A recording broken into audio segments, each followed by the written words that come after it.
Imagine you own a business and you're competing against two rivals. For this example, we'll say that you are selling chocolate. In order to get the most customers, you will attempt to sell your chocolate for a lower price than your competitors. In order to offer your chocolate for a lower price, you will need to increase production. Your competitors will also try to do the same thing and lower their prices. This cycle will continue until either your business gives in and will not lower the prices anymore, or your competitors stop lowering their prices.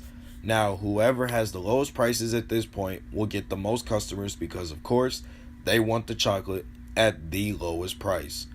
Now, picture that selling chocolate was the only thing you knew how to produce and sell.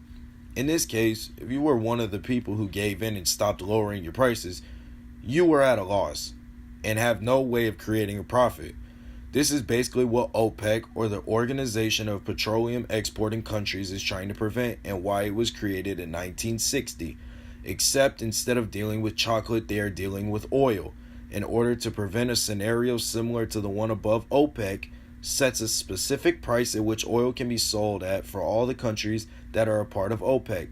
These countries include Algeria, Angola, Ecuador, Equatorial, Gabon, Iran, Iraq, Kuwait, Libya, Nigeria, Qatar, and Saudi Arabia.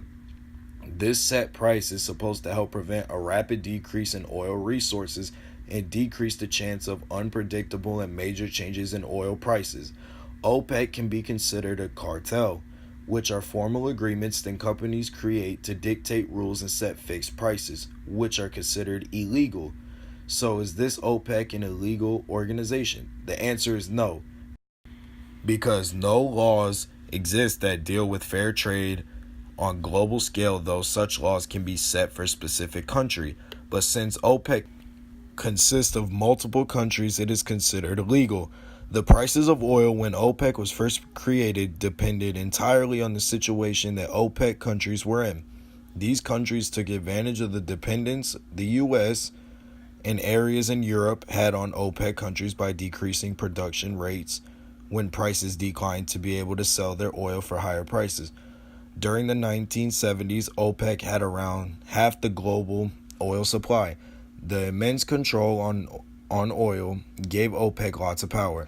One of the most obvious examples of their power was the oil embargo in 1973, when OPEC made the decision to stop exports to the United States. Their decision to stop exports was due to the decision that President Nixon made to take the United States off the gold standard in 1971. This hurt OPEC countries because their oil contracts used the United States dollar, which caused their revenue to fall. Then in the Yom Kippur War, the United States took Israel's side against Egypt. This led to the halting of exports, and OPEC did not end an embargo until March of 1974. Before the beginning of the embargo, petroleum had costed $2.90 a barrel, but by the end of the oil crisis, a barrel costed $11.65. Around the 1980s, OPEC lost some of their control because people began switching to alternative energy. A global recession caused a lack in demand for oil.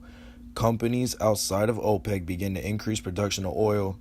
Nowadays, OPEC only supplies a third of the total oil supply around the world. This is widely due to the increase of non-OPEC countries' production of oil, such as the United States or Canada. All in all, OPEC had its ups and downs, where at its best, it was regulating prices of petroleum and oil around the world, and at its worst, it was fuel for war and conflict.